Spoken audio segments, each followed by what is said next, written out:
തിരുകുടുംബം. നേരം നന്നേ ഇരുട്ടിയപ്പോൾ അവർ കുസ്താം പർവ്വതത്തിൽ പ്രവേശിച്ചു. അപ്പോൾ അവിടെ ഒരു ഭവനം വാസയോഗ്യമായി കാണപ്പെട്ടു. വിശുദ്ധ മറിയാം കുഞ്ഞിനെയും കൊണ്ട് അകത്ത് കയറിയപ്പോൾ അവിടമെല്ലാം പ്രകാശപൂരിതമായി. തിരുകുടുംബം അവിടെ താമസം ആരംഭിച്ചു. ആ ഭവനത്തിലെ താമസം അവർക്ക് സന്തോഷപ്രദമായിരുന്നു. അമ്മ ഉണ്ണിയേശുവിനെ മുലപ്പാൽ ഊട്ടുമ്പോഴെല്ലാം മാലാഖമാർ അവിടെ കാവൽ നിൽക്കുകയും ദൈവസ്തുതികൾ ആലപിക്കുകയും വിശുദ്ധ മറിയാമിനെ പുകഴ്ച കരയേറ്റുകയും ചെയ്തിരുന്നു. ഈ ദർശനത്തിൽ വിശുദ്ധ മറിയാം ആനന്ദിക്കുകയും മേൽക്കുമേൽ വിനയപ്പെടുകയും ദൈവത്തെ സ്തുതിക്കുകയും ചെയ്തു വന്നു. മാലാഖമാരാൽ പരിസേവിതനും സർവ്വലോകങ്ങളിലും നിറഞ്ഞിരിക്കുന്നവനും തൻ്റെ മടിയിൽ അടങ്ങിക്കിടക്കുന്നവനുമായ ദൈവത്തെ ആ പരിശുദ്ധി അമ്മ നോക്കിയിരുന്ന് സ്തുതിച്ചിരുന്നു. അവർ ആ വീട്ടിൽ താമസം ആരംഭിച്ചിട്ട് 6 മാസം കഴിഞ്ഞു. യേശുവിനെ കൊല്ലാൻ വീണ്ടും ഹെരോദാവിൻ്റെ ശ്രമം.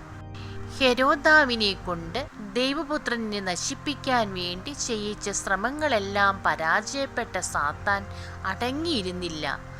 രഹസ്യങ്ങളെ അറിയാൻ ശക്തിയില്ലാത്തവനായ സാത്താൻ തിരുകുടുംബം താമസിക്കുന്നത് എവിടെയാണെന്നറിയാൻ അന്വേഷിച്ചു നടന്നു.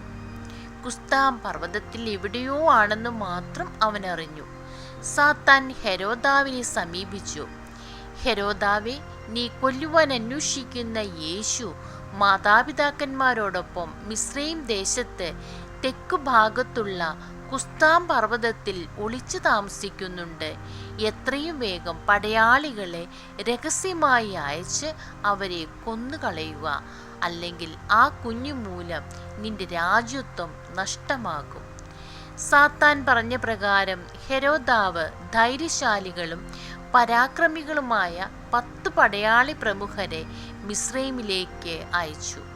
അവർ തിരുക്കുടുംബം യാത്ര ചെയ്ത വഴികൾ അന്വേഷിച്ചു നടന്നു. ഈ വിവരമറിഞ്ഞ് യഹൂദാ ഗോത്രത്തിൽപ്പെട്ടവനും യൗസേപ്പിനോട് വംശബന്ധമുള്ളവനുമായ മൂശ എന്ന നീതിമാനായ മനുഷ്യൻ പടയാളികൾ എത്തുന്നതിന് മുൻപേ യേശുവിനെ രക്ഷിക്കണമെന്ന് നിശ്ചയിച്ചുകൊണ്ട് മിസ്രയീമിലെത്തി. കുസ്താം പർവ്വതത്തിന് സമീപമുള്ള പട്ടണത്തിലെ ഒരു സത്രത്തിൽ അയാൾ രാപാർത്തു. സാത്താൻ ഒരു സ്നേഹിതനായി ചമഞ്ഞ് മൂശയെ സമീപിച്ച് യേശുവിനോടും മാതാവിനോടും മറ്റും സഹതാപം ഭാവിച്ച് സംസാരിച്ചു. അമ്മയെയും കുഞ്ഞിനെയും ഹെരോദാവിൻ്റെ ഭടന്മാർ കൊന്നുകളഞ്ഞു. നീ ഇനി ബഹുദൂരം വൃഥാ സഞ്ചരിച്ച് ബുദ്ധിമുട്ടിയതുകൊണ്ട് യാതൊരു പ്രയോജനവുമില്ല. ചിലപ്പോൾ നിനക്കും അപകടം സംഭവിച്ചേക്കാം. അതുകൊണ്ട് മടങ്ങിപ്പോകുന്നതാണ് നല്ലത്.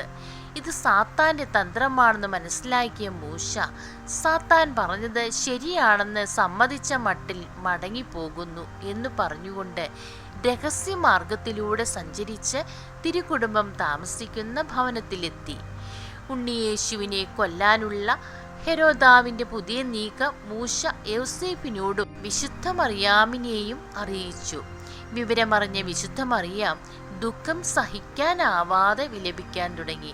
നിസ്സഹായയായ മാതാവ് കുഞ്ഞിനെ കെട്ടിപ്പിടിച്ചു കരഞ്ഞു. പടയാളികൾ തങ്ങളെ കണ്ടെത്തുകയില്ലെന്നും തങ്ങൾക്ക് യാതൊന്നും സംഭവിക്കുകയില്ലെന്നും പറഞ്ഞ് യേശു മാതാവിനെയും യൗസേപ്പിനെയും സമാധാനിപ്പിച്ചു. തനിക്ക് വേണ്ടി വളരെ കഷ്ടതകൾ അനുഭവിച്ച് അവിടെ എത്തിയ മൂശയോട് നീ അനുഭവിച്ച കഷ്ടപ്പാടുകളും കാണിച്ച ആത്മാർത്ഥതയും സ്വീകാര്യമായിരിക്കുന്നു. അതിന് നിനക്ക് പ്രതിഫലം ലഭിക്കും. ഇതുമൂലം എൻ്റെ മാതാവിനുണ്ടായ ദുഃഖം നിമിത്തം ഈ കല്ലെടുത്ത് നീ തലയണയായി വെച്ചുകൊള്ളുക. ഇതിന്മേലാണ് എന്നെ കുളിപ്പിച്ചിരുന്നത്. ഞാൻ ആദാമിനെയും സന്തതിയെയും രക്ഷിച്ച് എൻ്റെ 2ാമത്തെ വരവിൽ നിന്നെയും നിത്യരാജ്യത്തിൽ വിശ്രമിപ്പിക്കും എന്ന് പറഞ്ഞു. മൂശ ആ കല്ലെടുത്ത് തലയണയാക്കി വെച്ച് കിഴക്കോട്ട് നോക്കി കിടന്ന് തൽക്ഷണം പ്രാണനെ വെടിഞ്ഞു. യോസേഫ് അവൻ്റെ ശവസംസ്കാരം നടത്തി.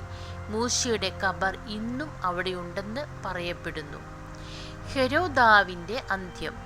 യേശുവിനെ കണ്ടുപിടിച്ച് കൊല്ലുവാൻ വേണ്ടി മിസ്രൈമിലേക്ക് പോയ പടയാളികൾക്ക് ദൗത്യം നിറവേറ്റാൻ കഴിഞ്ഞില്ല. അതിൽ കുപിതനായ രാജാവ് ആ പടയാളികളെയും അതിക്രൂരമായി കൊന്നൊടുക്കി. ലോകത്തെ മുഴുവൻ ഞെട്ടിച്ച് കൊടും കൊലപാതകങ്ങൾ നടത്തിയ ക്രൂരനായ ഹെരോദാവിന് ദൈവം മഹാശിക്ഷയാണ് നൽകിയത്. ഭീകരമായ വ്യാധിക്ക് അവൻ അടിമയായി അതിവേദനയും മാനസിക പീഡകളും അനുഭവിച്ചുകൊണ്ട് ശയ്യാവലംബയായി. ശരീരമാസകലം ദുർഗന്ധം വമിക്കുന്ന വ്രണങ്ങൾ കൊണ്ട് നിറഞ്ഞു. ദേഹം മുഴുവൻ പഴുത്ത് പുഴുക്കൾ അരിച്ചരിച്ച് ഏറ്റവും ജുഗുപ്സാവഹമായ രീതിയിൽ അനേക നാൾ രോഗക്കിടക്കയിൽ കിടന്നു. ശരീരത്തിൻ്റെ ഏറിയ പങ്കും പുഴുക്കൾ അരിച്ചു തീർത്തതിന് ശേഷമാണ് ജീവൻ വെടിയാൻ ഇടയായത്. തിരുക്കുടുംബം മിസ്രൈമിലെത്തിയിട്ട് 3.5 വർഷമായി. അന്നൊരു ദിവസം രാത്രിയിൽ മാലാഹ യൗസേപ്പിന് സ്വപ്നത്തിൽ പ്രത്യക്ഷപ്പെട്ടു. ദൈവപുത്രനെ നശിപ്പിക്കുവാൻ ശ്രമിച്ച ദുഷ്ടനായ ഹെരോദാവ് മരിച്ചു. നീ എഴുന്നേറ്റ് കുട്ടിയെയും അവൻ്റെ അമ്മയെയും കൂട്ടിക്കൊണ്ട് ഇസ്രായേൽ ദേശത്തേക്ക് തിരിച്ചു പൊയ്ക്കൊള്ളുക എന്നറിയിച്ചു. അവർ മടക്കയാത്രയ്ക്കുള്ള ഒരുക്കങ്ങൾ ചെയ്തു.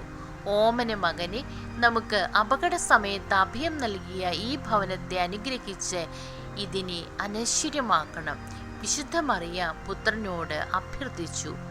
യേശു ആ ഭവനത്തെ വാഴ്ത്തി അനുഗ്രഹിച്ചു. പരിശുദ്ധ മാതാവേ, നീ എന്നോടൊപ്പം താമസിച്ചിട്ടുള്ള ഭവനങ്ങളെല്ലാം നിന്റെ നാമത്തിൽ ദേവാലയങ്ങളായിരിക്കും. വിശ്വാസത്തോടെ അവിടെ എത്തി വന്ദിക്കുകയും പ്രാർത്ഥിക്കുകയും ചെയ്യുന്ന എല്ലാവരും അനുഗ്രഹിക്കപ്പെടും. ആ ഭവനങ്ങൾ നശിക്കുകയില്ല. ആരെങ്കിലും അതിനോട് ദോഷം ചെയ്താൽ ഞാൻ അവനെ വീഴ്ത്തും.